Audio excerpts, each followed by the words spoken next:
Bu, ini penghasilan hari ini tolong disimpan ya. Tapi Pak, uang tabungan kita yang kita simpan kemarin Aduh, hilang. kok bisa? Ibu juga udah cari kemana-mana tapi nggak ketemu. Aduh, padahal itu duit buat anak kita sekolah. Terus gimana ya Pak? Saya harus menabung demi masa depan anak saya.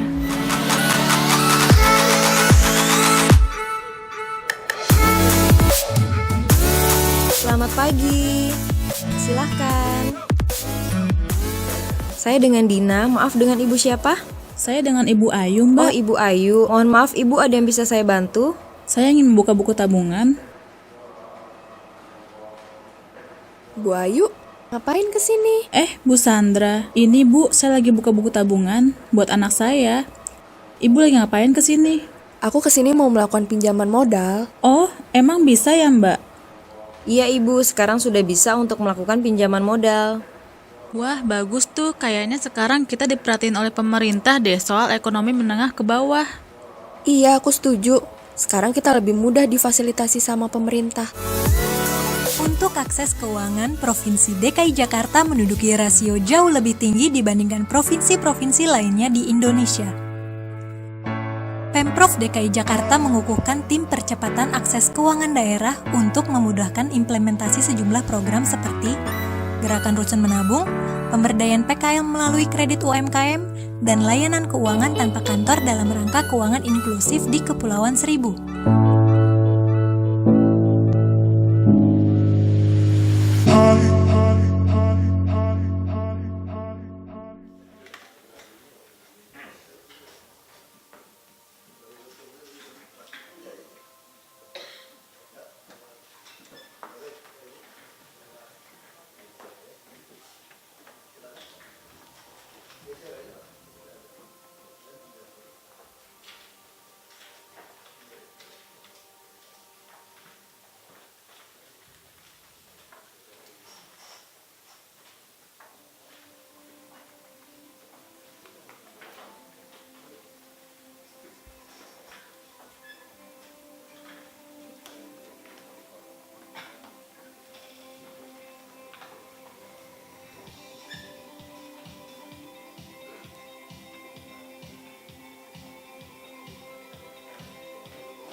Assalamualaikum warahmatullahi wabarakatuh.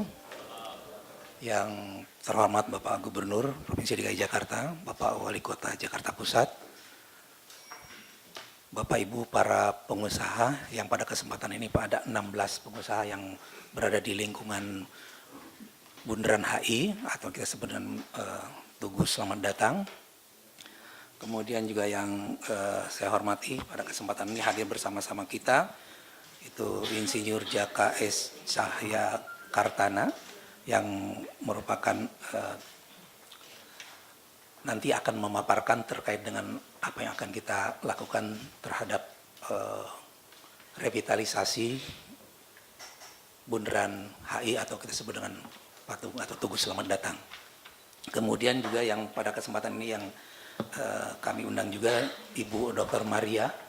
Ini kebetulan juga beliau adalah akademisi di Trisakti dan juga merupakan CSR. Nah, kesempatan ini juga kita nanti akan berdialog. Kemudian pada kesempatan ini Bapak Gubernur kami sampaikan bahwa diawali dari niat kita selama ini kita melihat bahwa di Bundaran HI khususnya di Air Mancur bahwa saat ini juga dengan sangat memprihatinkan kondisinya sehingga kita tentunya pada kesempatan ini ingin mengajak bersama-sama para pengusaha atau CSR yang berada di lingkungan Tugu Selamat Datang tersebut dengan harapan bahwa kita nanti akan lihat seperti apa yang akan kami tawarkan kepada Bapak Ibu sekalian.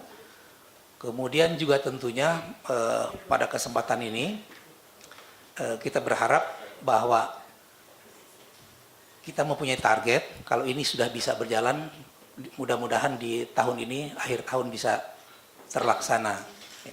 Nah, tentunya pada kesempatan ini juga nanti akan kita berdialog dan berdiskusi, tapi tentunya sebelumnya nanti akan disampaikan dulu pemaparan terkait dengan apa yang akan dilakukan dan seperti apa tentunya yang akan kita buat nanti di dalam rangka revitalisasi air mancur ini. Ya.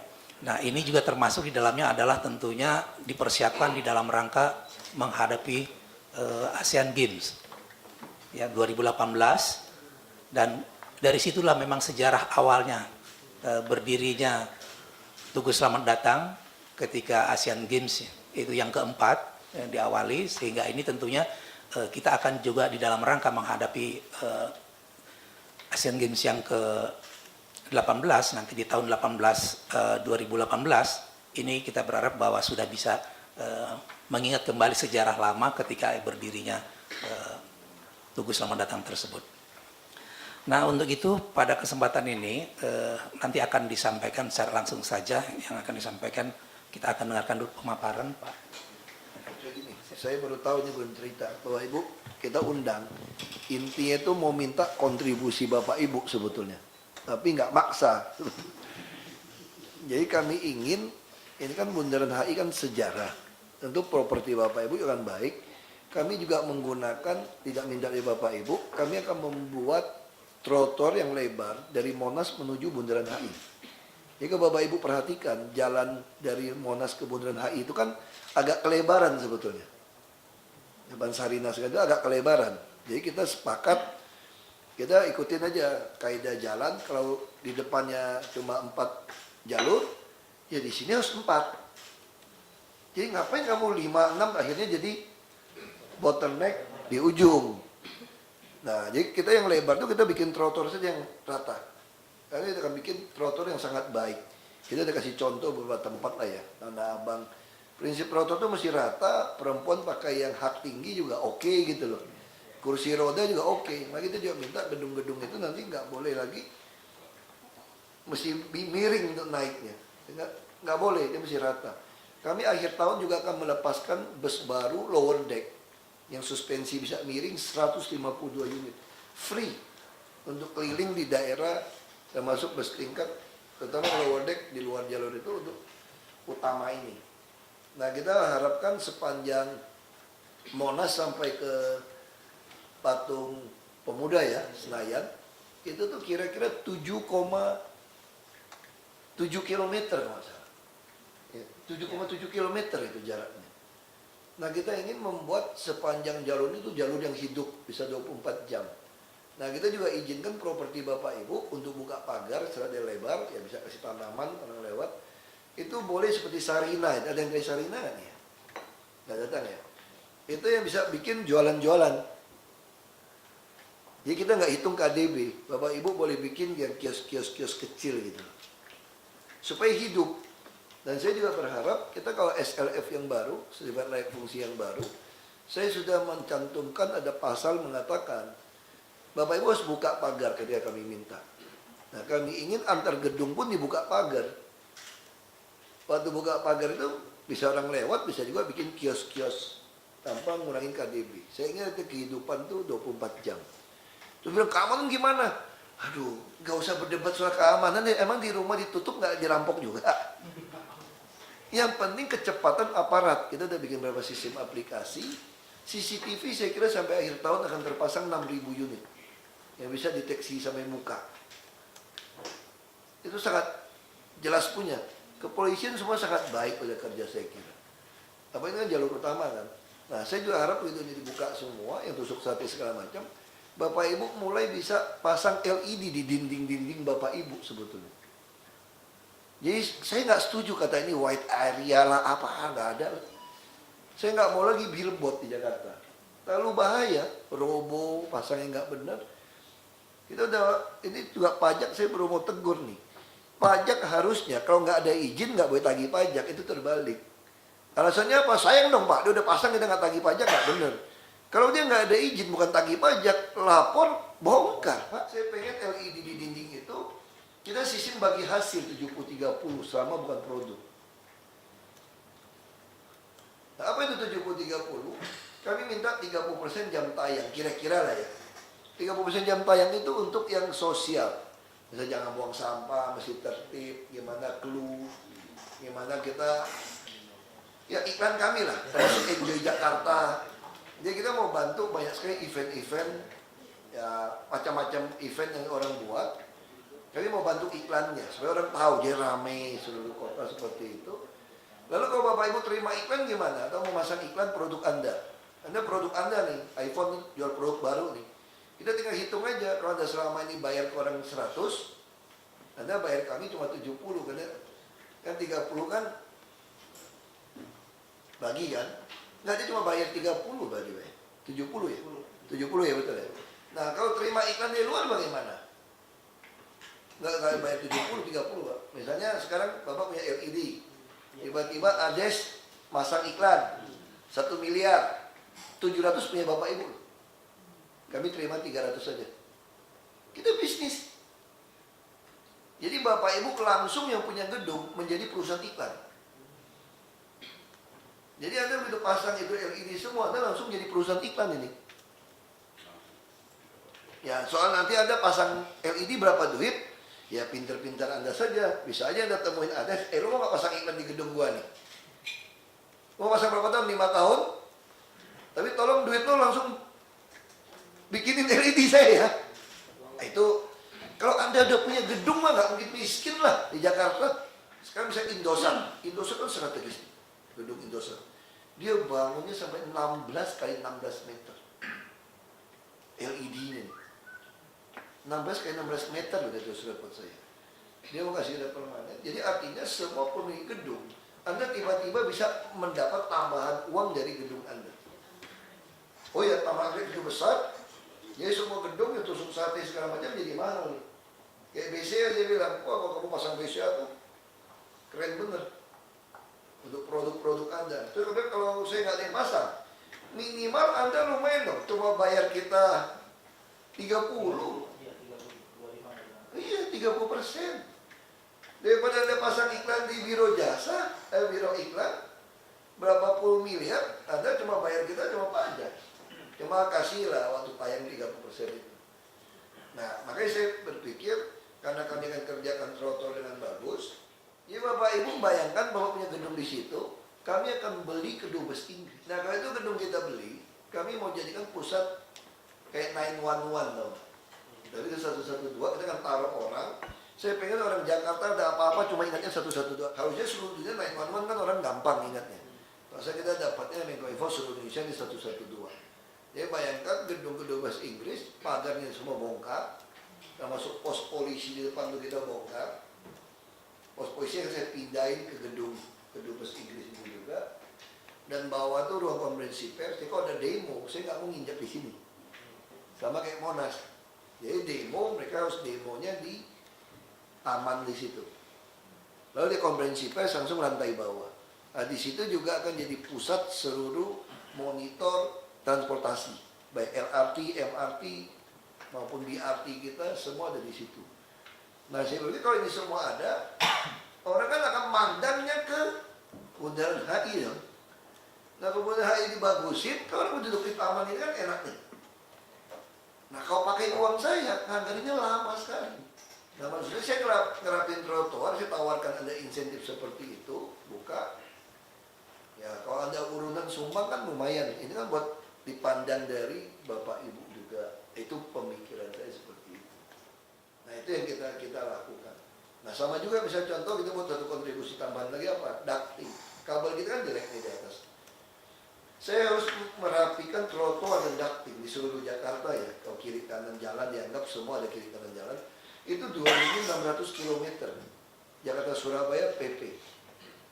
Kalau Bapak Ibu tanya kenapa bisa itu hancur? Ya, itu trotoar Jakarta mana yang beres. Berapa puluh tahun ngapain? Aku nggak tahu lah. Saya nggak komentar. Nanti banyak benci saya lagi. Gara-gara saya komentar. Nah, gimana cara beresin ini? Saya bilang kalau di Belitung susah. Karena Belitung satu rumah ke rumah yang lain itu bisa 1 kilometer, 100 meter. Kalau Jakarta kan semua nempel nih. Gedung-gedungnya nih. Waktu SRF, saya mau wajibkan sekeliling ini Anda harus bangun trotoar. Dan sumur ducting. Borma nggak usah Anda. Ada sumur safnya. Supaya nggak dibongkar lagi setiap 30 meter. Kalau ini udah ada gimana? Ini juga tetangga, ini tetangga gimana? Anda boleh pindahkan ke properti Anda yang lain di seluruh Jakarta. Kita atur. Bisa ngatur sekeliling belakangnya supaya sekeliling tempat Anda itu jadi rapi. Nah saya kira itu. Ini setuju nggak setuju, urusan kedua suruh presentasi itu kita lihat janjinya kayak apa kira-kira. Ya saya kira silakan, ini kemarin saya sampaikan. Dosen yang ngajarin CSR, saya aja baru tahu ada dosen CSR. Selamat siang Bapak-Bapak dan Ibu. Terima kasih untuk waktunya Pak Roh dan juga Pak Dokter. Dan dia makan kuenya ya? Ya. Pak Wali Kota udah tahu kan? Kalau ada gini tuh Wali Kota. Baik, kami dari Water Decor sangat senang sekali bisa dari tempat ini, khususnya untuk memaparkan untuk desain dan konsep Bundaran HI. Saya pikir Bundaran HI ini suatu bundaran yang terbesar saat ini di Indonesia ya, dan di Indonesia dengan diameter 100 meter kira-kira. Nah, Water Decor tahun 2002 ikut berpartisipasi dalam mendesain dan juga membangun Bundaran HI ini. Nah, saya pikir untuk selanjutnya kita akan coba lihat bagaimana ini Bundaran HI akan kita konsepkan dan kita akan lihat bagaimana value-value yang bisa kita angkat nanti. Silakan Pak Robi bisa.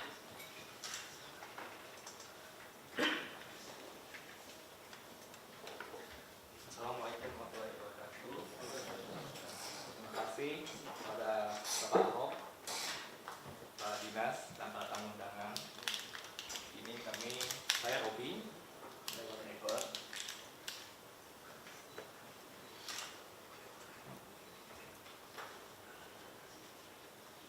Sebelumnya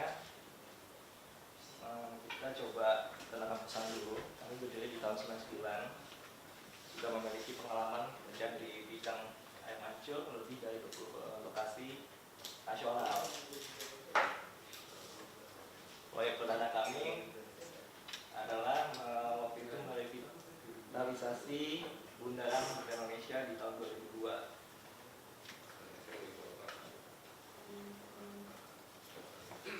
Di bawah pimpinan Bapak Sutoyoso sebagai gubernur pada saat itu, dan dilanjutkan membuat musikal fountain atau pancung menari di Pesona Monas tahun 2005. Berikutnya ada di Solo Baru 2006,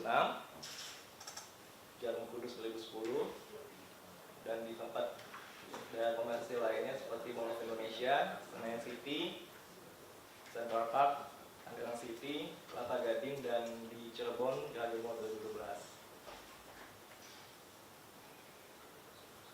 Bundaran Indonesia tahun 2002 waktu itu direstorasi dan kita berpartisipasi untuk mengkonsep dan melaksanakan instalasi MEP-nya.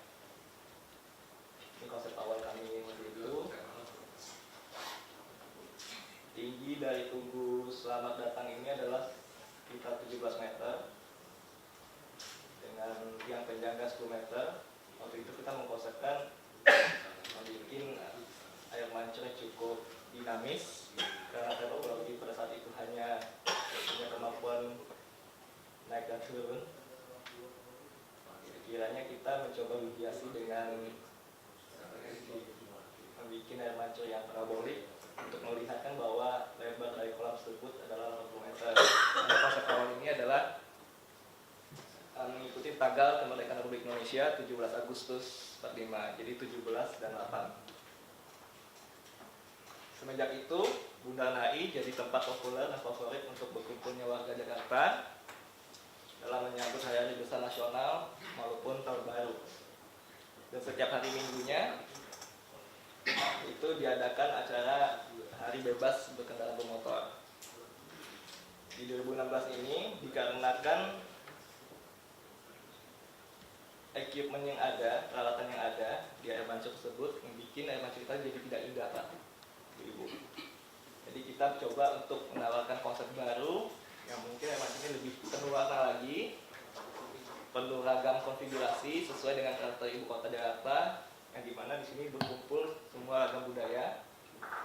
Dan saya akan membuat air mancur ini tidak monoton dan tidak membosankan, yang dimana setiap hari itu akan berbeda bentuk dalam bentuk statisnya. Jadi dia tidak harus menari terus. Dan karena ini adalah ikon dan nilai sejarah yang tinggi, saya pengen bikin air mancur itu menjadi Ya, sama-sama lah kita melihat ilustrasi dan videonya. Kami Water Decor mencoba mempersembahkan konsep baru Ibu Selamat Datang Bulan Indonesia.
Kita coba tampilkan keragaman dari bentuk dan konfigurasi air kita. Kita menari dan bergerak, menunjukkan ya, memang ini kita bisa menikmati kalau tidak ada pengalaman gitu ya.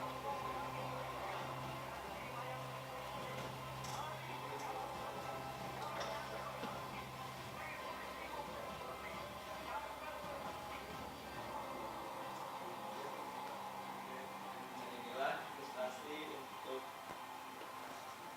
konfigurasi tubuh harian, di mana saya coba tampilkan dari Senin tampil yang masukkan jadi statusnya karena kan daripada hari kerja nggak mungkin kita harus menarikan air nanti kalau jadi tempat kumpul Nggak bisa fungsi itu makanya. Nggak bisa fungsi.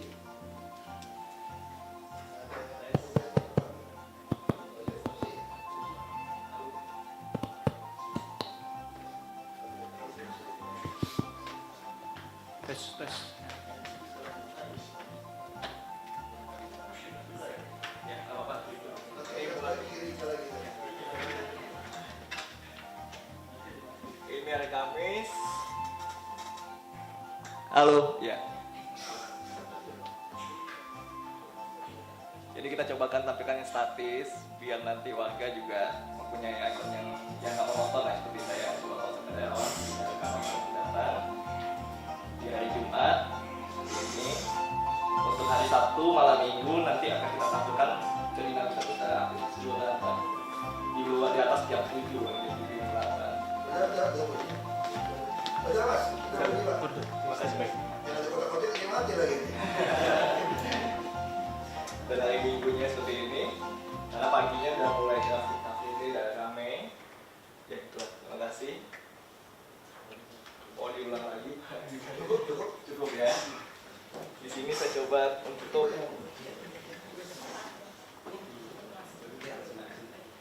anggaran biayanya. Ya keluarin aja semua. Oke, baik, Pak. Biaya semua keluar. Untuk merealisasikan air mancur tersebut, kita membutuhkan tagihan anggaran biaya sekitar Rp29.742.566.000. Di mana untuk pelaksanaan proyek itu sendiri kita butuh waktu mengajar dalam 4 bulan. Nilainya Rp25.842.596.000. Di situ sudah mencakup untuk pekerjaan persiapan, filter sistem, revitalisasi untuk air mancurnya, control system, servis pipa dan aksesoris, pekerjaan elektrikal, dan pekerjaan operasional.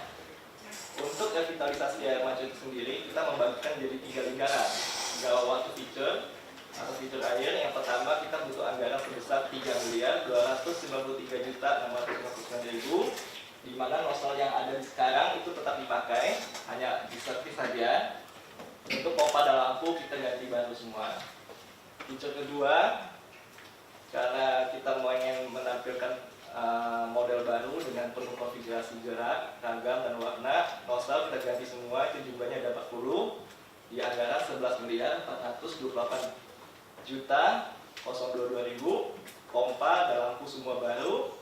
Feature ketiga, nozzle tetap kita gunakan yang lama, karena tampilan tetap sama dengan sebelumnya, hanya pompa dan lampu kita ganti baru, dengan anggaran Rp4.479.428.000. Feature keempat, dikarenakan emang keadaan sekarang nozzle-nya juga bukan dikhususkan untuk air mancur, jadi emang kita wajib ganti semua. Itu ada 54 unit nozzle, kita ganti baru. Untuk pompa bisa digunakan, hanya kita servis, dan lampu semuanya baru. Anggarannya Rp1.839.782.000. Untuk masa perawatan 1 tahun dianggarkan Rp900 juta, dan perbaikan finishing fasilitas kolam seperti ascapnya, batu-batu kita polis kembali, dibutuhkan, dan lampu untuk pendukung si splatter kita butuh anggaran 1 miliar, dan manajemen proyek butuh anggaran 2 miliar. Jadi totalnya semua Rp29.742.596.000. Berikutnya, tahap perencanaan dan pelaksanaan. Awal, saya akan coba pemaparan konsep desain yang sudah saya lakukan sebelumnya ini. Pencarian dana proyek, kita prediksikan 1 bulan. Perencanaan gambar kerja atau soft drawing, itu kita siapkan dalam waktu 1 bulan. Di pelaksanaan proyek, kita butuh waktu 4 bulan. Setelah proyek selesai, ada serah terima operasional atau tescom pada mancurnya dalam waktu 3 bulan ke depan, dan masa perawatan 1 tahun. Inilah tahap perencanaan pelaksananya. Terima kasih.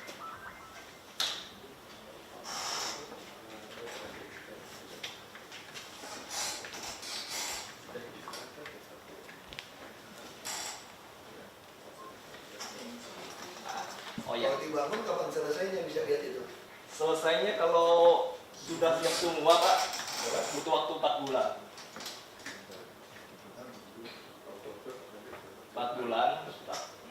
Berarti kalau Oktober udah putuskan bisa kerjakan Januari selesai Pak? Harus selesai, Pak. Itu normalnya. Kalau mau dipercepat bisa juga, Pak. Kalau kita mau mengejar pergantian tahun, 3 bulan ya maksimal lah. Jadi 4 bulan itu kita menjaga Kalau bisa waktunya. ONU kan bagus suku polisi. Ya. Betul, Pak. Kita sudah perhitungkan, jadi 4 bulan ini ibaratnya untuk kasih Masa karantin. Kalau karantin, tariannya beda lagi tuh, lebih lembut, Pak. Imlek kapan Imlek? Imlek Februari juga ya. Kalau bisa sih untuk pergantian tahun sebetulnya. Ya, bisa sih kalau kegiatan sebenarnya. Targetnya emang pada saat pergantian tahun itu mau di showing, Pak. Kayak di Hangzhou. Oh, bagus. Oh, bawahnya terpisah. Oh ya, slide-nya Ibu Nadia. Baik, terima kasih Bapak Gubernur Pak Ahok. Terima kasih banyak, saya senang sekali bisa bertemu dengan Pak Ahok ya. Bapak Ibu sekalian, mungkin saya perkenalkan diri saya dulu, Pak Ahok. Nama saya Maria Nindita. Kebetulan saya adalah pendiri program S2 CSR di Universitas Trisakti. Itu sudah kita punya 18 angkatan, alumni kami sudah 200 lebih. Nah, S2 kami itu waktu itu didirikan dengan dana hibah dari Ford Foundation waktu itu tahun 2008. Kemudian kampus kami bukan di Grogol tetapi di Menara Batavia di KH Mas Mansur, jadi dekat di sini. Nah, kebetulan Bapak Ibu, saya juga Wakil Ketua Komite CSR di Kadin. Dan juga saya sekarang menjadi Ketua Tim Ahli Penyusunan RUU CSR. Jadi DPD sedang menyusun RUU CSR dan saya kebetulan Ketua Tim Ahlinya untuk juga membuat naskah akademik. Jadi Bapak Ibu, saya diminta oleh Pak Jafar untuk memberikan sharing, sebetulnya memberikan justifikasi secara akademis itu CSR itu bagaimana sih mekanismenya untuk membantu pembangunan ya di suatu daerah, di mana itu sebetulnya konsepnya merupakan social investment. Jadi saya mohon izin untuk sharing, Bapak Ibu, tolong next. Nah, ini sebetulnya minimal. Kenapa perusahaan itu perlu melakukan CSR? Sebetulnya ada dua minimal ya manfaat CSR. Pertama itu mitigasi risiko bisnis. Sebetulnya perusahaan itu ngapain capek-capek ya membina hubungan baik dengan masyarakat. Sebetulnya mereka itu tidak ingin ada protes dari masyarakat sehingga operasional bisnisnya lancar. Kemudian dia juga melakukan CSR dengan membina hubungan baik dengan pemerintah. Itu supaya izin-izin lancar dan selalu update kalau ada peraturan-peraturan baru. Kemudian yang ketiga, membina dan membangun hubungan baik dengan karyawan. Itu supaya produktivitasnya meningkat. Dan yang kedua, itu meningkatkan branding atau corporate image. Misalnya Unilever bikin cuci tangan dengan Lifebuoy ya dan sebagainya, itu adalah meningkatkan corporate image. Nah, tujuannya supaya penjualannya meningkat, akhirnya harga sahamnya juga meningkat. Jadi itu. Nah, sebetulnya ada standar panduan social responsibility yaitu ISO 26000. Dia merumuskan ISO 26000 itu disepakati lebih dari 160 negara termasuk Indonesia. Nah, mereka merumuskan apa sih tanggung jawab sosial? Yaitu tanggung jawab satu organisasi terhadap dampak yang dihasilkan dari keputusan dan aktivitas. Jadi sebetulnya tanggung jawab sosial itu adalah pengelolaan dampak. Dan tanggung jawab sosial itu dilakukan oleh seluruh organisasi, jadi tidak hanya oleh corporate. Jadi kalau Bapak Ibu ada yayasan, koperasi, asosiasi, itu juga mereka harus melakukan tanggung jawab sosial gitu. Jadi di dalam RUU CSR itu kita juga wacananya jangan hanya corporate yang diwajibkan untuk melakukan CSR gitu, tetapi yayasan dan sebagainya juga perlu melakukan CSR. Nah, tanggung jawab atas dampak apa? Dampak keputusan dan aktivitasnya kepada masyarakat dan lingkungan hidup dengan kepada pembangunan berkelanjutan. Next. Nah, pembangunan berkelanjutan next itu ini ada Sustainable Development Goals. Ini ada 17 goals. Jadi melakukan CSR itu supaya bisa mencapai ini gitu ceritanya Bapak Ibu. Bapak Ibu boleh pilih mau yang mana. Jadi kalau konsepnya dengan Pak Ahok itu nomor 11 itu Bapak Ibu tuh Sustainable Cities ya and Communities. Nah, itu bisa. Jadi CSR itu bisa berkontribusi untuk mencapai SDG yang nomor 11 Bapak Ibu ya. Itu merupakan social investment. Next. Nah, ini ruang lingkup CSR. Next lagi. Ya. Jadi sebetulnya ruang lingkup CSR disepakati oleh dunia itu ada 7 Bapak Ibu. Cuma kadang-kadang orang hanya bilang CSR itu hanya ini gitu. Padahal 1 sampai 6 ini ada 7 ya, itu semua berhubungan dengan bisnis semua. Jadi kalau Bapak Ibu melakukan pengembangan karyawan, kasih training, labor practice itu udah masuk CSR. Bapak Ibu anti bribery, tidak korupsi, itu udah masuk ini. Dengan konsumen, melakukan konsumen menyimpan database dengan baik, after sale service itu udah CSR dan seterusnya. Jadi cakupan CSR itu luas. Sedangkan kalau kita dalam konteksnya dengan DKI itu bisa masuk kepada community involvement and development dan the environment. Gitu. Next. Nah, ini ada beberapa kegiatan CSR berdasarkan tingkat kesulitan ya. Pertama itu perusahaan boleh melakukan filantropi dan kemitraan. Kemudian melakukan Komdev, lalu tanggung jawab atas penggunaan sumber daya, jadi manajemen limbah dan sebagainya. Kemudian CSR yang holistik, di mana dilakukan oleh seluruh individu di dalam perusahaan. Kemudian membantu masyarakat membangun bisnis komunitas. Ini nanti ada penjelasan lebih lanjut. Nah, ini ada contoh corporate partnership konteks Indonesia social investment dalam konteks dengan DKI ya. Jadi Bapak Ibu, ini kita prioritaskan yang ring 1. Jadi kalau misalnya Gubernur DKI ingin mempercantik Sudirman Tamrin ya, maka perusahaan-perusahaan yang ada di sekitar Jalan Sudirman Tamrin itu bisa berkontribusi karena itu merupakan ring 1-nya mereka gitu. Karena semua kegiatan bisnisnya itu pasti memberikan dampak kepada areal itu gitu. Jadi itu ring 1.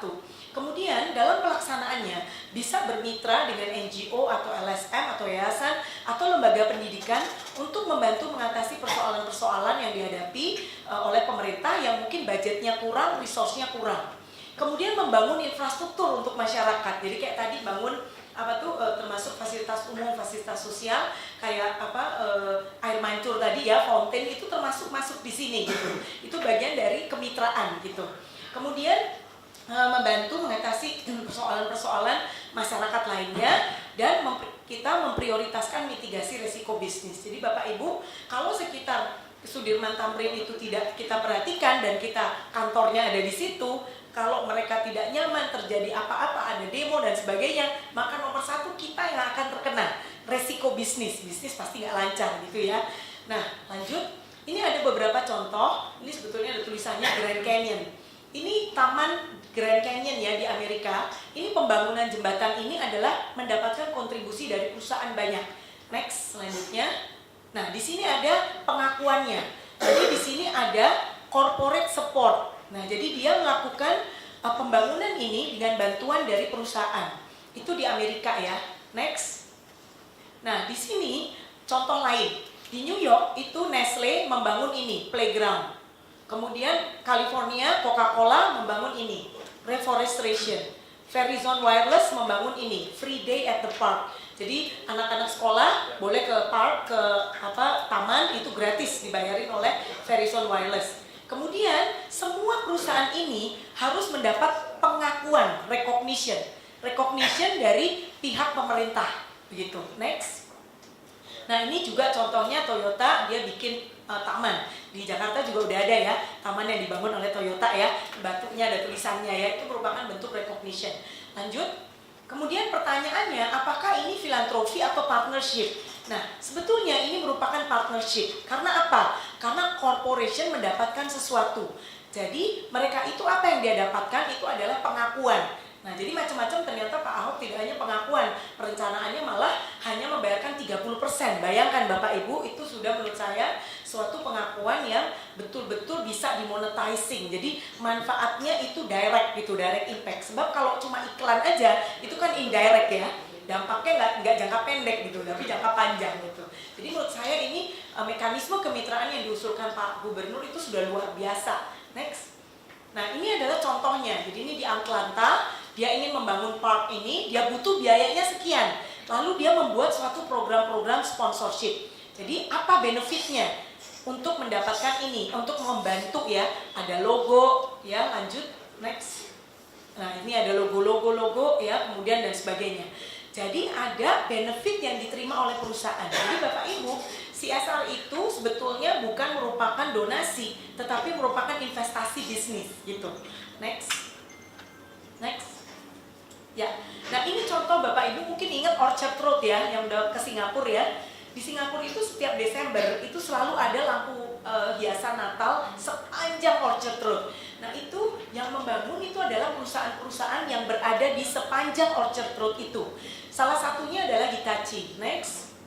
Kemudian ada mall ini, Tans ya. Next. Kemudian ada Swarovski. Next. Nah, oh ini ada judulnya ya. Jadi di Singapura itu ada yang namanya Orchard Road Business Association. Nah ini Pak Ahok di Orchard itu ada Orchard Road Business Association. Next. Mereka sebutnya Orba. Next. Nah, ini lucu namanya Orba. Orba itu dia berdiri sejak tahun 98. Apa misinya dia? Next. Ecuador. Misinya itu dia mempelajari bagaimana mereka bisa mengimprove business environment. Mereka menyadari bahwa Orchard Road itu menjadi suatu tujuan wisata salah satu di dunia ya, untuk shopping, untuk jalan-jalan dari turis-turis seluruh dunia. Maka mereka berusaha bagaimana sih supaya bisa meningkatkan, mengembangkan Orchard Road itu dan mengatasi persoalan-persoalan isu. Kemudian juga mempromot welfare dari bisnis. Jadi itu negara tetangga aja sudah melakukan itu, ya. Next. Nah, ini adalah saran saya. Ini bisa usulan nih Pak Ahok, saya coba ya. Usulan misalnya dibikin Sudirman Tamrin Business Konsorsium misalnya. Jadi perusahaan-perusahaan ini membentuk suatu konsorsium, ya. Next.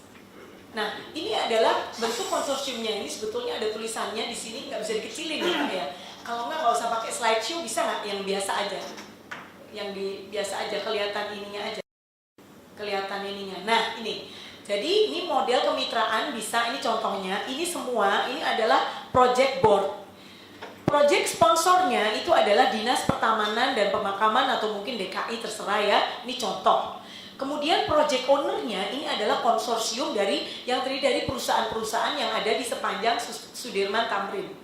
Kemudian project owner ini bersama-sama project sponsor itu bisa menunjuk project management. Project management ini berfungsi melakukan akuntabilitas dan transparansi serta pelaporan dari project ini, ya. Kemudian monitoring pelaksanaannya. Nah, urusan duit-duitnya itu perusahaan langsung ke kontraktor. Jadi manajemen project ini nggak ngurusin duit gitu, tapi dia mengurusi schedule-nya tepat waktu apa enggak, sesuai target apa enggak dan sebagainya. Karena ini kolaboratif action Bapak Ibu. Nah, jadi ini adalah life cycle-nya. Jadi project itu berjalan mulai dari pemetaan. Ini sebetulnya kalau kita bicara ideal ya, ini saya usulnya adalah idealnya dipetakan dulu sebetulnya untuk mempersiapkan Asian Games ini apa sih yang dibutuhkan, apa yang ingin dipromot, diimprove di sini. Kemudian tentu tahap designing, pembangunan infrastruktur dan pengembangan komunitas. Ini penting Bapak Ibu. Kadang-kadang kita cuma mikirin pembangunan fisik, padahal pembangunan orangnya penting. Di mana masyarakat itu diajarkan jangan rusak dong, jangan vandalisme, ya. Kemudian mereka harus saling social control. Jadi kalau ada yang ngotorin, yang merusak, itu ada social punishment. Jadi mereka sendiri juga menghukum orang-orang yang merusak, gitu. Nah, jadi ini perlu sekali pengembangan komunitas. Ini manusianya juga perlu. Kemudian pelaporan dan promosi, lalu evaluasi pelaksanaan. Lalu si project management itu juga mengurusi pembagian tugas, pembagian kemitraan. Jadi misalnya ada perusahaan, oh saya mau sponsorin ini deh pemetaannya, pemetaan mapping, kan perlu biaya nih. Misalnya 2 minggu pemetaan saya sponsorin. Oh saya sponsorin desainnya. Oh saya sponsorin pembangunan infrastruktur, kayak water decor udah bikin desain, udah bikin macam-macam, saya sponsorin di situ misalnya. Oh saya sponsorin bangun apa gitu misalnya. Lalu ada yang mensponsori saya ini deh pengembangan komunitasnya gitu. Lalu ada yang ini dan ada yang ini dan seterusnya. Jadi itu perlu dibagi Bapak Ibu. Jadi ada pembagian tugas gitu. Nah itulah yang dilakukan di Orchard Road Business Association. Nah, jadi itu yang saya usulkan supaya kita berharap nanti bekerja sama dengan Dinas Pertamanan, mungkin dari MMCSR pun kita punya mahasiswa. Kebetulan mahasiswa kami Bapak Ibu itu tidak ada fresh graduate. Mahasiswa kami itu levelnya manajemen ke atas. Jadi ada manajer CSR dari Freeport, dari Chevron, dari Bank Danamon, Vice President, komisarisnya Toyota, Senior Advisor Metro TV, dan sampai CEO dan sebagainya. Jadi mereka juga punya resource gitu. Jadi kita selalu melakukan program CSR, kita membantu perusahaan melalui pusat studi, kita juga konsultan CSR, kita selalu mengajak mahasiswa itu untuk mengaplikasikan teori ke praktek. Jadi kami juga mempunyai pengalaman project management. Tapi masalahnya kalau kami yang menjalankan, maka kami akan mendapatkan multiplier effect. Jadi Bapak Ibu menciptakan multiplier effect karena kami menggerakkan mahasiswa, jadi mereka bisa menerapkan ilmu, lalu kita bisa buat case study-nya, kita bisa bantu promosinya gitu. Jadi itu harapan kami. Mungkin kami di sini bisa kontribut sebagai project management. Tapi tentunya ini semua hanya usulan, jadi terserah kepada Bapak Ibu dan tentunya kepada Bapak Gubernur. Demikian. Next, mungkin kalau ada yang mau email saya silakan. Next, bawahnya. Ya, jadi silakan ibu saya. Terima kasih Bapak. Terima kasih, Bu. Bapak Ibu sekalian, ini tadi telah kita sama-sama simak rencana kita seperti apa, kemudian juga pada kesempatan ini sudah teman-teman tentunya terutama para pengusaha yang ada di lingkaran Bundaran HI sudah melihat apa yang dipaparkan, kemudian pada kesempatan ini seakan-akan kami kita ini menjual, kemudian tentunya ada harapan-harapan dan tadi sudah disampaikan termasuk juga di dalamnya adalah rincian terkait anggaran dan segala macam semuanya. Nah untuk itu pada kesempatan ini kami silakan dulu barangkali ada hal yang disampaikan dari terutama para teman-teman yang para pengusaha di lingkungan Bundaran HI, kami persilakan. Silakan sebutkan nama dan dari mana. Terima kasih. Assalamualaikum warahmatullahi wabarakatuh. Selamat sore dan salam sejahtera untuk kita semua. Terima kasih kepada Bapak Gubernur, Pak Wali Kota, dan para hadirin semua. Perkenalkan, nama saya Cesar dari Wisma Nusantara, Hotel Pullman, Jakarta. Ini sangat menarik dengan konsep yang disampaikan oleh Bapak tadi mengenai revitalisasi air mancur di Bundaran HI dan juga tentang konsep CSR dari Ibu yang tadi sudah disampaikan kepada kami. Nah, pertanyaannya ini nanti bentuk kontribusinya seperti apa ya terhadap pelaku usaha yang berada di sekitar air mancur Bundaran HI ini? Apakah terutama juga dengan pengakuan dari Pemda DKI itu sendiri? Demikian, terima kasih. Baik, silakan dilanjut berikutnya.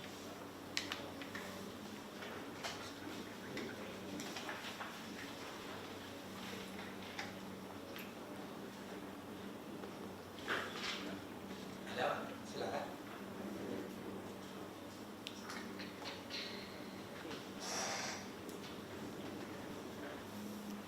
Baik, kalau tidak ada, pada kesempatan ini memang juga kita undang dua teman-teman SKPD lain yang terkait dengan permasalahan ini. Nah tentunya kami mohonkan masukan saran dari BPKAD ya. Ya, barangkali Pak bisa menyampaikan terkait dengan apa yang ditanyakan oleh Mas Esa dari Wisma Nusantara. Silakan.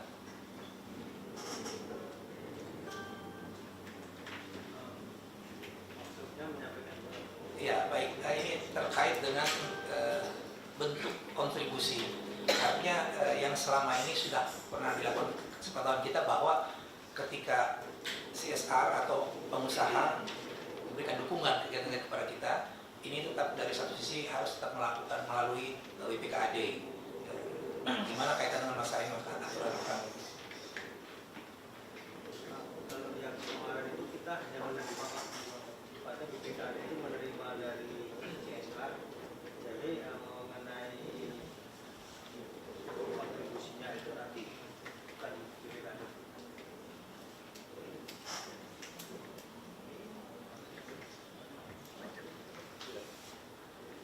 Ya, itu artinya mekanismenya ya. Mekanisme ketika ada CSR mau membantu, mekanismenya adalah tetap melalui BPKAD dan bentuknya seperti apa. Pada kesempatan ini memang juga kita terus saja memang masih di dalam taraf sosialisasi penjajakan, ya. Sehingga nanti dalam diskusi lebih lanjut bentuk apa yang akan diberikan itu nanti akan kita kita akan sampaikan untuk apa. Karena mungkin barangkali bisa ada yang mau dalam bentuk bantuan uang, barang, ya, dan lain-lain. Tentunya. Nah ini nanti kita akan coba diskusikan lagi dengan tim. Terima kasih Bapak. Kebetulan sekedar informasi tambahan, kira-kira di tahun 2015 ya. Di tahun 2015 kami pengelola Gedung Wisma Nusantara juga sudah ikut serta dalam program penataan air mancur ini dalam bentuk kontribusi taman. Dalam bentuk kontribusi taman itu dengan beberapa pengelola gedung di sekitar Bundaran HI dan juga pada tahun 2004 kita juga sudah berkontribusi dalam melakukan pelebaran pedestrian di koridor MH Tamrin, di mana saat itu kalau nggak salah sekitar 2 meter sekarang sudah menjadi 6 meter. Jadi mungkin hal-hal seperti itu yang mungkin nanti bisa ditindaklanjuti lebih jauh kontribusinya dalam bentuk apa? Apakah memang dari bentuk sumbangsi berupa pekerjaan atau nanti dalam bentuk uang? Mungkin seperti itu mungkin yang kita perlu lebih perjelas nantinya Pak. Terima kasih. Sebetulnya gini Pak, kita sebetulnya sangat jelas sebetulnya. Ini kita mau memperbaiki air mancur. Nah, saya mengharapkan sepanjang malam itu, sepanjang dari Monas sampai ya nanti kalau MRT jadi semua sampai ke Patung Pemuda Senayan, itu semua akan jadi tempat berjalan kaki yang baik. Ini harapan saya seperti itu. Dan tentu kalau orang udah banyak berlalu lalang di situ, gedung-gedung Anda tuh Anda punya bisnis iklan. Jadi gedung Anda itu kali ini sedikit beda dengan sistem CSR yang saya tawarkan. Maksud saya izinkan Anda punya sistem bisnis iklan yang 70-30 tadi. Anda boleh terima iklan dari perusahaan lain sebetulnya. Yang penting bayar pajak kepada kami. Nah sekarang kenapa ini penting, ini harus jadi bagus, supaya banyak orang bermain di situ. Karena bermain di situ nggak mungkin nongkrong di situ, pasti ke Monas. Karena Monas pun sedang kami siapkan toilet yang sekelas mall ini. 10 lokasi. Monas sudah buka sampai jam 10 malam terakhir masuk. Jam 12 keluar. Kita lagi pasang lampu LED. Ini mungkin karena nggak keburu, mungkin tahun depan seluruh Monas itu udah kayak siang hari sebetulnya. Jadi kita pasang yang putih semua LED. Nah terus ada bus, lapangan banteng juga kami lagi beresin dengan konsep danau supaya patungnya muncul. Jadi kita pengen betul-betul membereskan itu. Jadi Jakarta kalau tempo dulu kan dari Sunda Kelapa sampai Monas lah kira-kira gitu. Waktu orde lama panjang lah sampai ke Semanggi, sampai ke GBK. Nah GBK lagi disiapkan untuk Asian Games. Semanggi akan selesai tahun depan dengan bentuk lingkaran yang sangat baik. Mungkin sudah pernah lihat gambarnya kan berapa kali kita keluar di iklan dengan lampu-lampu itu, dengan trotoar yang baik, yang melebarkan trotoar yang baik. Nah saya yakin ini betul-betul nggak ada kota-kota di ASEAN yang bisa sepanjang kita. Nah apalagi kita berbicara nyambung sampai ke kota tua. Kota tua kita dikerjain juga ini, termasuk pasar ikan. Ya trotoar semua, ya Gajah Mada yang buruk, semua kita buat trotoar. Jadi pasar baru, mesinnya Jakarta, lapangan banteng ini nyambung. Bahkan kita bukan cuma sampai ke pasar ikan kota tua itu, kita nyambung sampai ke Waduk Pluit. Kita disiapin dusun, nanti Waduk Pluit itu nggak ada lagi yang umum. Kiri, kanan, depan tuh saya beresin ini. Tinggal kanan nih. Dan itu di tempat jalan, kita akan bangun, kita akan bikin tanggul raksasa. 3,8 meter, nahan air laut. Di depan tanggul itu semua kita bangun rumah susun untuk nelayan maupun untuk rakyat. Jadi semua kumuh masih beres di utara nih. Ada datang sampai situ. Bahkan ada sampai Waduk Pluit, Anda bisa naik bus capek. Itu sampai jembatan Muara Karang. Anda akan lihat trotoar yang lebar untuk nikmatin kuliner makan di Muara Karang. Itu akan nyambung sampai ke Muara Angke. Kita juga lagi bangun restoran terapung bentuk pari, bentuk pandang ikan. Nah semua kali ada, tapi kalau di tanggul selesai kan nggak ada rope lagi. Nggak mungkin sekarang rapiin jalan kalau rope-nya masuk. Jadi kami yakin bangun Jakarta itu kita beresin aja dari Semanggi atau Bundaran HI. Semanggi tentu targetnya 2018 ya. Belum lagi ditambah God of Friends-nya Senayan, itu jadi hutan kota. Jadi bisa bayangkan kalau jalan kaki ada hutan kota, tempat itu bahasa Inggris juga ada data. Jadi sepanjang jalur ini harusnya Bapak Ibu properti akan naik sebetulnya. Nah saya cuma minta, ayo kita urunan dong.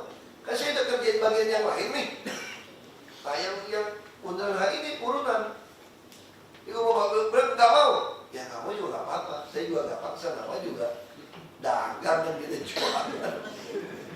Kita cuma dagang kan jualan gitu kan. Nah kalau yang mau berat nggak mau, ya sudah kalau nggak berat ya nggak apa-apa. Kita juga tetap aja nama LED semua jalan aja.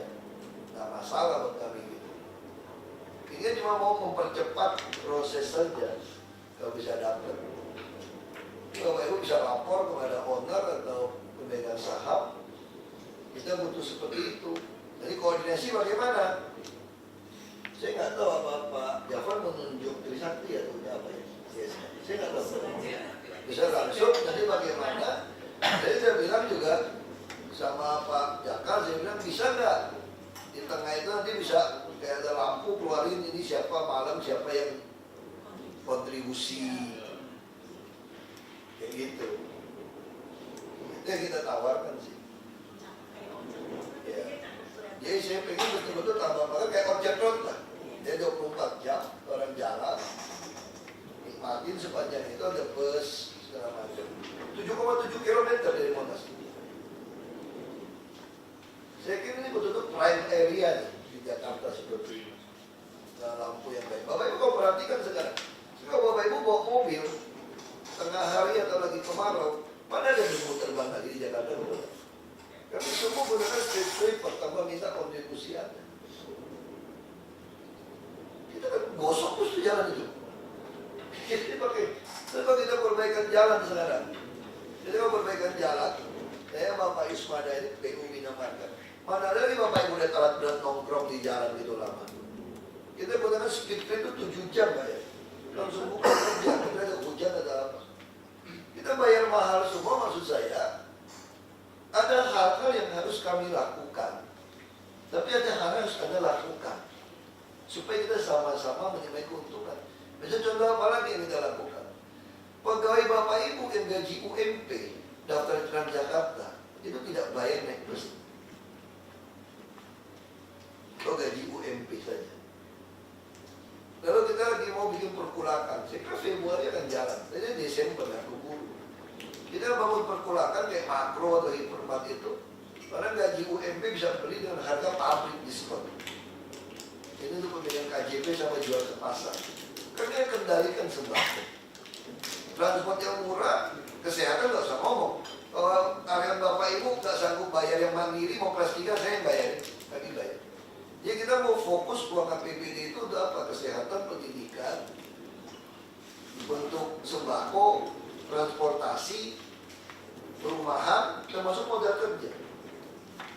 Kita lagi jual program bisa bikin budidaya ikan. Saya boleh coba 2014.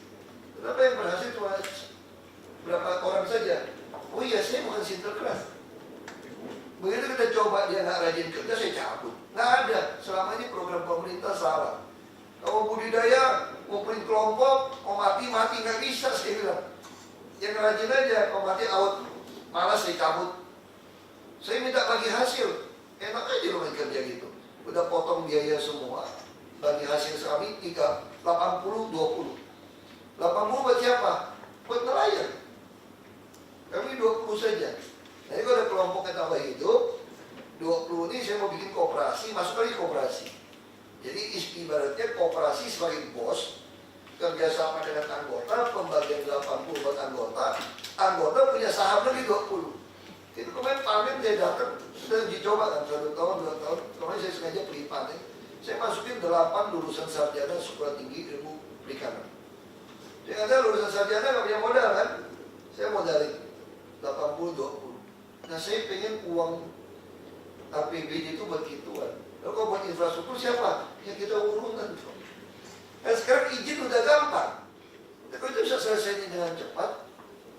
Minimal di masa saya bisa lihat dari Monas sampai Bundaran HI itu berubah. Karena kalau sampai saya mesti sampai ke ujung, nggak bisa. Karena MRT baru selesai konstruksi 2018 akhir. Kita mau rapikan jalan lagi, semua itu mesti di atas 2019 awal. Oke, Jakarta rapi. Saya bukan ngomong sombong, susah Bapak Ibu ketemu gubernur kayak saya, nggak peduli kursi, nggak peduli posisi kok. Saya nggak ada urusan. Pada partainya saya nggak takut kok dulu. Ngancam saya nggak mau, ya sudah, nggak usah calonin lagi. Ya ada teman Ahok datang. Dapat 1 juta ditawarin 3 partai, oke, aku tawarin saya oke lah. Terus sekarang katanya sama saya kampanye, gimana kampanye?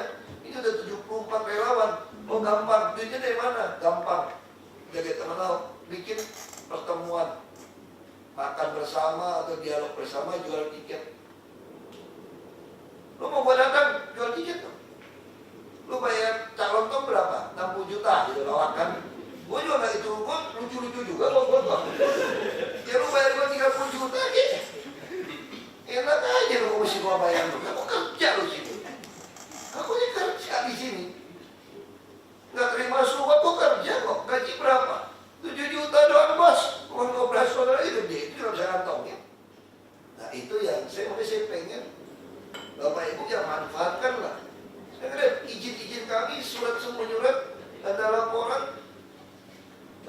sungai-sungai lebih bersih nggak sekarang kalau habisin uang gitu banyak gitu. Taman juga lebih hijau sekarang. Ada nih, semua lebih hijau. Monas juga lebih rapi, jalan lebih bersih. Makanya saya tahu, kan mereka kerjasama. Ini di Malaysia namanya itu kerjasama Bintang. Ada bagus pada. Ini sama-sama kerjasama. Kami lakukan yang terbaik. Memang aspal jalan kita maklum saja, nggak bisa dalam 1-2 tahun beres. Karena udah puluhan tahun mutunya jelek. Aspal itu kemudian nggak benar. Tali air juga nggak benar. Dulu bikin aspal tambah tinggi, lama-lama semakin nggak bisa lewat tuh. Bongkar lagi trotoar. Sekarang nggak, kami keruk. Waktu kami keruk, sekarang kami juga bikin ada selokan kecil nih ya. Supaya waktu dia nggak butuh, dia bisa cari tali air yang lain. Nah kita mesti benahin berapa kilometer tuh aspal mesti benahin. Wah, kalau Bapak Ibu tanya sama saya, kenapa bisa gitu? Ya saya juga nggak tahu kenapa puluhan tahun Jakarta kayak begitu. Itu masalah aja loh. Nah ini yang kita lawankan. Bikin sesuatu yang bisa bertahan minimal 14 tahun tuh bertahan itu. Modern HI. Ini lifetime apa nih 14 tahun? Mobil aja 5 tahun, mobil Jermannya 5 tahun udah mesti ganti. Nggak ada ganti gearbox, ganti apa lagi. Nah ini logika. Itu yang saya ingin sampaikan ke Bapak Ibu. Nanti dikoordinir gimana. Ya ini nggak ada paksaan, ini cuma saya sampaikan aja gitu. Bahwa kita ya bayarlah supaya di masa saya jadi gubernur orang ingat, oh itu masa saya gitu. Ini kalau saya ngomong sama konglomerat, lu mendingan bangun tuh 30M deh supaya orang ingat. Itu Ahok tuh zaman itu bikin bagusin. Nah Tata nggak gitu mau. Jadi kalau gue mau kampanye nih, bisa nggak minta 30M? Oh dikasih tuh pasti. Supaya apa? Hutang budi loh sama gue. Makanya gue nggak mau. Kalau bisa nggak kepilih nih, nggak kepilih ya sudah.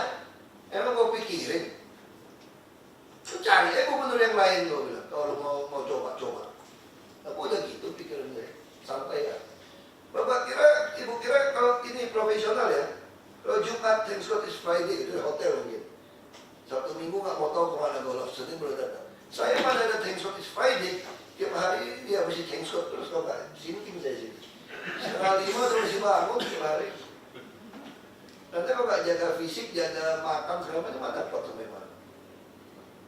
Sabtu Minggu juga full kawinan aja. Jadi saya bilang ini cuma kita pilih Jakarta yang lebih baik. Dan salah satu simbol Jakarta adalah Monas. Sebetulnya Bundaran HI, Semanggi, GBK itu sepanjang ini.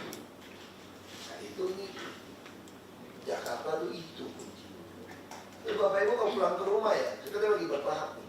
Mungkin banyak yang nggak sadar sekarang jalanan di rumah Bapak Ibu tuh lebih terang, betul nggak?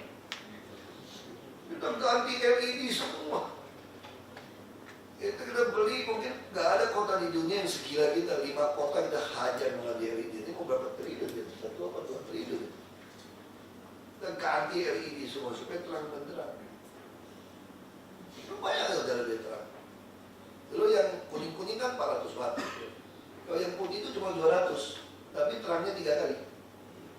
3 kali lipat. Kita ganti. Dan kalian bisa kontrol sekarang dengan smart system. Berapa puluh ribu yang nyala, berapa yang mati. Kita kontrol semua. Dengan handphone bisa kontrol. Dengan handphone dia bisa tahu mana lampu mati, semua kita kontrol. Itu punya smart city yang sangat baik kontrol. Nah, jadi saya kira itu Bapak Ibu. Baik, terima kasih. Masih ada tambahan? Ya. Yang jelas bahwa tadi disampaikan oleh Pak Gubernur sudah dapat dipahami. Kami tidak memaksa, gitu judulnya, tidak memaksa, tapi ya tolong, ya. Sama-sama itu menjadi keuntungan buat Bapak Ibu yang ada berada. Kalau nggak maksa terus tolong itu ada maksa. Enggak, saya kira ini aja Bapak Ibu sampaikan pada manajemen pemegang saham. Nanti Pak Jafar akan kontak. Siapa yang mau, siapa yang nggak mau, nanti kita harus kumpulin Pak. Kalau koordinasi, mungkin kita bantu Bu Maria, jadi tahu siapa yang mau, siapa enggak. Nah supaya kita bisa cepat. Terus kan kita ada duit kok. Kita ada duit, jujur aja. Cuma untuk lelang yang benar butuh waktu, pusing ya rumah susun. juga sama kayak lapangan banteng juga CSR Coca-Cola. Enggak Coca-Cola ya, kewajiban itu. Ya, silakan. Oke, terima kasih Pak Gubernur. Saya dengan Ferry dari Plaza Indonesia, Pak. Sama dengan tim dari Pullman sebenarnya sekitar 2015 ya, kita juga sudah ada kontribusi berupa tanaman di air mancur Bundaran Hotel Indonesia. Nah, cuma untuk yang kali ini Pak, supaya penyampaian kami kepada direksi dan juga pemegang saham lebih lengkap, apabila kami ingin berkontribusi nanti, siapa yang bisa kami hubungi dari pihak Bapak? Mungkin PIC dari kita juga mungkin perlu di kontak juga Pak. Ya, baik, terima kasih Pak. Tahu terkumpul berapa ya? Biar dicatat secara langsung nanti. Terus kita juga jangan nanggung-nanggung Pak. Maksudnya kumpul dikit dan cari lagi yang lain supaya bisa pas. Itu nah, barangkali nanti besok pagi ya Jafar. Ini Pak Jafar. Ini kan yang menawarkan kan water decor nih. Nanti Bapak kasih kartu nama juga. Kami sebenarnya lebih suka uangnya nggak lewat kami. Bapak bisa langsung, Bapak Ibu langsung hubungan dengan beliau. Dia tawar-menawar juga bisa langsung dengan beliau. Cuma kan yang mau ngumpulin Bapak Ibu kan butuh orang nih. Tapi nanti uangnya itu nggak ada masuk ke Pemda loh. Nggak ada masuk ke Pemda, termasuk harga tadi. Kalau Bapak Ibu bisa tahu yang lebih murah, lebih apa, itu tugas Bapak Ibu yang nawar. Nanti kan udah terkumpul nih, siapa yang berminat. Sudah siapa berminat, dia akan duduk bersama, langsung ketemu dengan yang punya proyek, tawar-menawar lah di situ. Kami hanya udah selesai, ya kita hanya buat PKS perjanjian bahwa ini diserahkan oleh perusahaan-perusahaan tadi. Ini perjanjian saja. Jadi kami nggak terima uang Bapak Ibu. Jadi bukan yang lelang itu kami nggak juga loh. Jadi kayak tadi belum tentu harganya segitu. Bapak Ibu yang lebih pengalaman, Bapak bisa tawar-menawar. Bahkan misalnya Bapak Ibu punya kenalan saingan water decor yang lebih bagus, lebih canggih daripada itu. Bapak Ibu boleh adu, nanti baik adu kita dengerin nih. Jadi nggak ada, saya baru kenal beliau loh, bukan abang saya nih. Kira abang saya ya. Nggak ada adik nih, nggak ada saudara nih. Iya nggak ada saudara kita. Ya nggak kenal, saya baru ketemu. Jadi kalau Bapak Ibu yang penting yang saya mau sampaikan, kita harus membagusin Bundaran HI. Karena kita lagi rapikan semua. Dengan tadi bonus-bonus saya sampaikan. Nah gimana cara bikinnya? Kalau ada yang lebih bagus daripada tadi, silakan majukan pada kami juga. Yang penting bayarnya Bapak Ibu, bukan saya gitu. Kita cuma tanda tangan, terima barang. Gitu kira-kira itu. Ya? Nah tadi kan dia di awal dijelaskan dia pernah bikin ini. Mereka juga mau jelaskan bahwa dia juga perusahaan munafik, bukan tidak profesional. Ya, saya kira itu ya cukup ya. Terima kasih banyak Bapak Ibu untuk waktunya. Baik, terima kasih Pak. Rekan-rekan semua, terima kasih. Dari topik ya. Assalamualaikum warahmatullahi wabarakatuh. Selanjutnya nanti akan kami hubungi Bapak Ibu sekalian.